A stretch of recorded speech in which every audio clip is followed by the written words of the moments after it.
broader public is not reading what I might have to say about development issues in Africa or how we can think about gender-based violence, if only 5 people are reading my work on that, then I feel like I haven't really generated the kind of change that made me want to become an academic in the first place. My CNN.com piece on the Jordan Davis Michael Dunn trial was published, and I came into the classroom afterwards and my students were like, "Oh, you are a rock star!"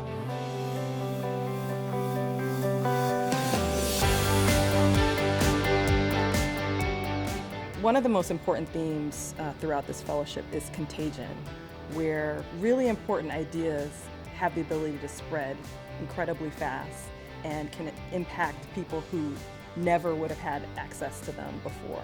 What I'd like to communicate with the world is that each and every one of us have a responsibility to pay attention to what's going on, the policies that are being crafted, the agenda behind why they're being crafted, and hold our legislators accountable for what they're doing, because those policies impact every single one of us. The danger is really more in not staying true to yourself and what you believe in, weathering the course of something that you believe is true and really knowing that your expertise and the evidence really backs that up.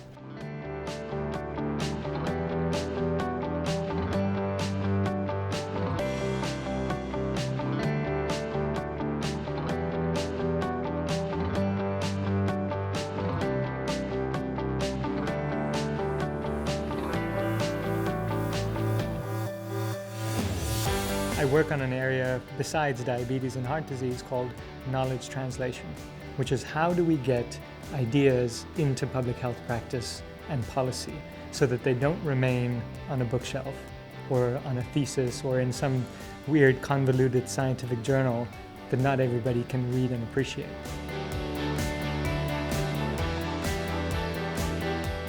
The piece that I did on sex education for adolescents in the Washington Post was really exciting because it got the message out there, and then when I found out that different organizations had picked up the piece, and to have people like come up to me afterwards and ask me about the piece and how it really kind of brought the issue to light for them. I've written 4 op-eds, and the first one that I wrote is about bearing witness to violence.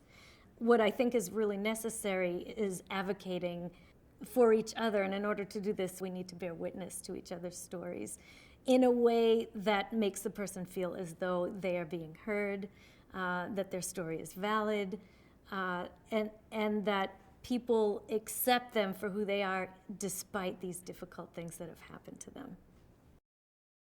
The piece I did for CNN, it was on there for about 2 weeks, and maybe it got somewhere between 1,500 plus comments. The second week, CNN moved it to the best of CNN Health, which was a big success. When I go out to speak now, people reference that and finding a way to at least initiate conversation where we could talk about other things about emergency medicine and observation medicine.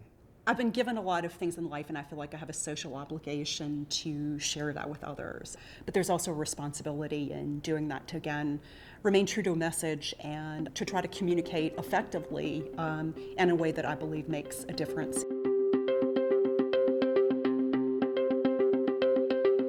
One of the op-eds I wrote was talking about women in medicine. A lot of women physicians came up to me and said, I've experienced this a lot. Thank you for putting it out there and saying these things that we experience all the time but don't really have a voice to sort of say.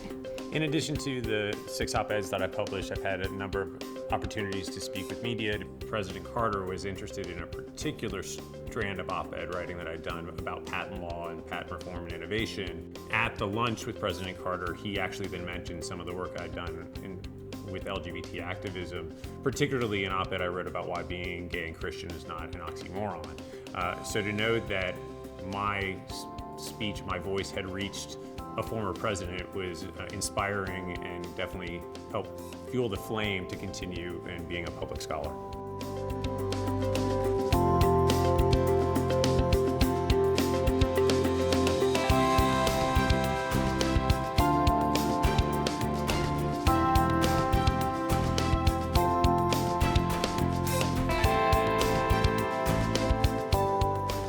A lot of cutting-edge research and ideas exist on university campuses, and they're really powerful ideas, that change perceptions and improve our society. If you say things of consequence, there may be consequences, but the alternative is to be inconsequential.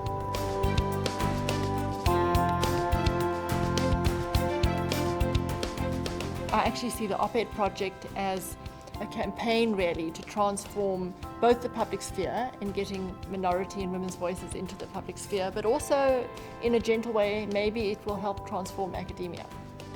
They say to those to whom much is given, much is required.